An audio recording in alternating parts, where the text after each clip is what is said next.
കാലമെത്ര കഴിഞ്ഞാലും ജനമനസ്സുകളിൽ നിന്നും മായാത്ത കനലോർമ്മ. നർമ്മം നിറഞ്ഞ സ്വതസിദ്ധ ശൈലിയിലൂടെ ജനമനസ്സുകളിൽ ഇടം നേടിയ നേതാവ് ജനനായകൻ ഇ.കെ. നയനാറിൻ്റെ 105-ാം ജന്മവാർഷികമാണിന്ന്. എല്ലാ നിലയിലും കേരള രാഷ്ട്രീയത്തിലെ ഇതിഹാസമായിരുന്നു ഏറമ്പാല കൃഷ്ണൻ നായനാർ എന്ന ഇ.കെ. നയനാർ. കേരളം ഹൃദയത്തോട് ചേർത്ത് വെച്ച ജനനായകൻ.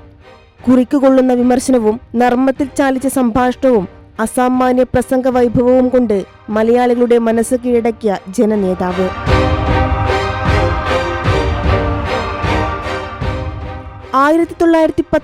ഡിസംബർ 9 കണ്ണൂർ കല്യാശ്ശേരിയിൽ മൊറാഴയിൽ ഗോവിന്ദൻ നമ്പ്യാരുടെയും ഏറമ്പാല നാരായണിയമ്മയുടെയും 3 മക്കളിൽ രണ്ടാമനായി ജനനം. സ്വാതന്ത്ര്യസമര തീച്ചൂളയിൽ ഉരുകിത്തെളിഞ്ഞ ഇ.കെ. നയനാർ പിന്നീട് കമ്മ്യൂണിസ്റ്റ് പ്രസ്ഥാനത്തിന്റെ മുൻനിര നേതാവും കേരളം കണ്ട ഏറ്റവും മികച്ച ഭരണാധികാരിയുമായി.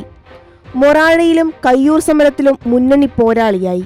രാഷ്ട്രീയ എതിരാളികൾ പോലും നായനാർ എന്ന ജനനേതാവിനെ മനസ്സുകൊണ്ട് അംഗീകരിച്ചു. പാവങ്ങളുടെയും കർഷകരുടെയും തൊഴിലാളികളുടെയും ജീവിതം പുതുക്കിപ്പണിയുന്നതിനായിരുന്നു മുഖ്യമന്ത്രിയായിരുന്ന കാലത്ത് നായനാരുടെ ശ്രദ്ധ. കണ്ണൂരിന്റെ മനസ്സിൽ ഇ.കെ. നയനാരുടെ സ്ഥാനം രാഷ്ട്രീയത്തിനപ്പുറമാണ്. ബാലസംഘത്തിലൂടെ കർഷക കമ്മ്യൂണിസ്റ്റ് പ്രസ്ഥാനത്തിന്റെ അമരക്കാരനായി മാറിയ നേതാവാണ് നായനാർ. 20-ാം വയസ്സിൽ കമ്മ്യൂണിസ്റ്റ് പാർട്ടി പ്രവർത്തകനായി വ്യാവസായിക കാർഷിക മേഖലയിൽ നിരവധി പ്രക്ഷോഭങ്ങൾക്ക് നേതൃത്വം നൽകി. ആറോൺ മില്ലിലെ സമരത്തിൽ പങ്കെടുത്തതിനെ തുടർന്ന് ആദ്യമായി 1940 അറസ്റ്റ് ചെയ്യപ്പെട്ടു. സമര തീച്ചൂളയിൽ നിന്നാണ് ഇ.കെ. നയനാർ എന്ന രാഷ്ട്രീയ നേതാവ് ഉദിച്ചുയർന്നത്.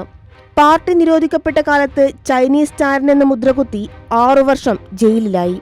കർഷക സമര ചരിത്രത്തിലെ പ്രസിദ്ധമായ കയ്യൂർ സമരത്തിലും സാമ്രാജ്യവിരുദ്ധ സമരമായ മൊറാഴ സമരത്തിലും പങ്കെടുത്തു. അടിയന്തരാവസ്ഥ കാലത്ത് ഉൾപ്പെടെ 9 വർഷം ഒളിവിൽ കഴിഞ്ഞു.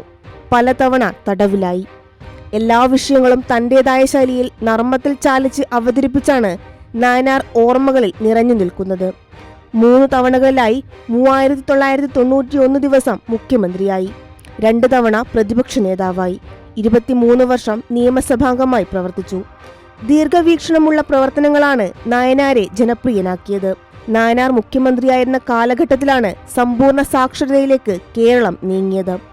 2004 മെയ് 19 നായനാർ ലോകത്തോട് വിട പറഞ്ഞു. ആൾക്കൂട്ടത്തെ എന്നും തന്നിലേക്ക് ആകർഷിച്ച നായനാർ മരണത്തിലും ആ പതിവ് തെറ്റിച്ചില്ല. തിരുവനന്തപുരത്ത് നിന്ന് വിലാപയാത്രയായി കണ്ണൂരിലേക്ക് എത്തിച്ച ഭൗതിക ശരീരം ഒരു നോക്കു കാണാൻ ലക്ഷക്കണക്കിന് ആളുകളാണ് കേരളത്തിന്റെ പാതിയോരങ്ങളിൽ തടിച്ചുകൂടിയത്. അന്ന് കണ്ണീരോടെ അവർ വിളിച്ചു പറഞ്ഞു, സഖാവ് നയനാർ മരിക്കുന്നില്ല, ജീവിക്കുന്നു ഞങ്ങളിലൂടെ. News desk, Kairali news online.